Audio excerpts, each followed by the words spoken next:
Okay, so going into what is the living room, we have this, I guess I'd turn the light on. Yeah. Wood floor, which, see if I can get a photo of it, is also not level, it curves down.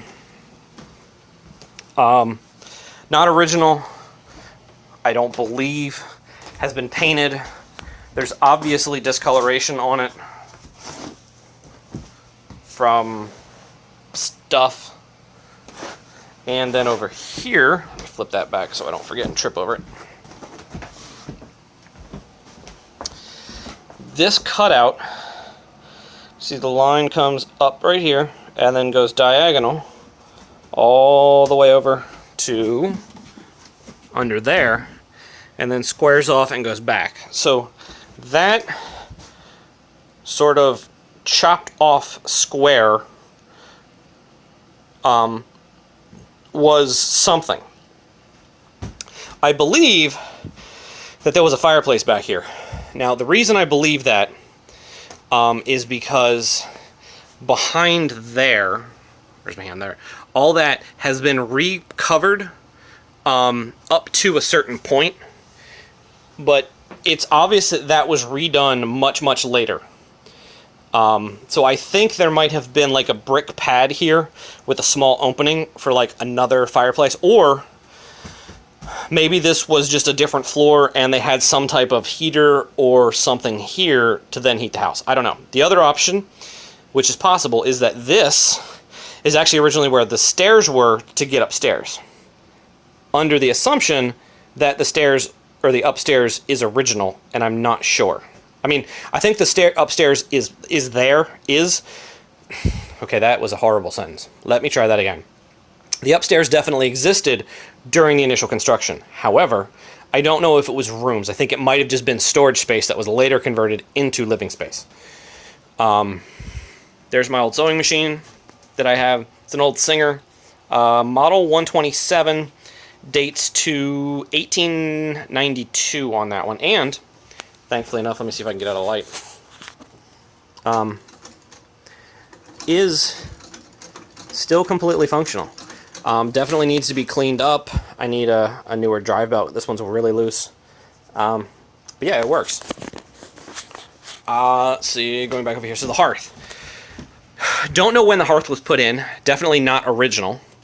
The reason I say that is, okay, let's step back. If we look at where the room split is, you can see where the wall is here. And if we come over to here, we see that this goes back further. So that wall is roughly about right here. I say roughly because, you know, rough estimate. This from here up in the ceiling, which I'll get to in a second, back came in afterwards, or was added afterwards. Now, you remember when I said about the multiple ceilings there? If we can split this, which I don't know if we can, it's not really going to show because of depth. This drop ceiling here, in there, I should say, here, or in there, now that I'm in the other room, was at the height of this. So, you see all the space that's gained here, that's dead space up there. To a point, up until right here. So at this point up, there is a wall of this, that style wood paneling going straight up all the way to the ceiling, which I'm not going to be able to show you that. So this drop ceiling was put in later. And the reason I say I know this was an addition is because when you're up there, if you look this way, when you get about right here, you actually see where the ceiling is way up there and a roof that comes down at an angle, which then hits about head level about there. So my guess is that this area here was originally a porch that later got enclosed and then turned into this with a roof. So there was a porch roof, they enclosed it, and then later built the upstairs, which is now the closet, on top of that and enclosed it. And that's another issue, because if you're in the closet and you pull back that fake wood paneling that's of course everywhere in this house, you actually see the shingles. Like the exterior shingles of the roof are visible. And if you pull up the floor, you can see the shingles of what was the roof that was here that went off. So originally, what's up above, not this drop ceiling, but the slanted panel and shingled roof was an addition. So there's an addition and then an addition on top of it. Speaking of additions, this is the basic frame of the house. This room and this room, and then up.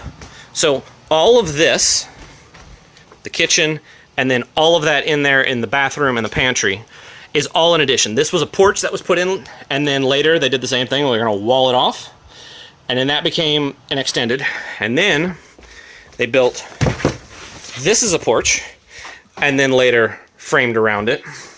And then, because they didn't have a porch, they went and built a porch, which, of course, there's no way to get to from inside the house. So what I can figure is, the laws here, you have to get a permit whenever you want to increase the shadow print of the house. In other words, if you're putting something on the ground that is going to block the sunlight of hitting the ground, that's the shadow print, you have to get a permit. Once you have that, you can then do whatever you want, because you don't need a permit from that point. So build a porch, get your permit, enclose it, then get a permit for another porch, enclose it, then get a permit for another porch. That's kind of how it seems that this house has grown, and why it's kind of weird shaped. But let me show you, I'll show you the bathroom first.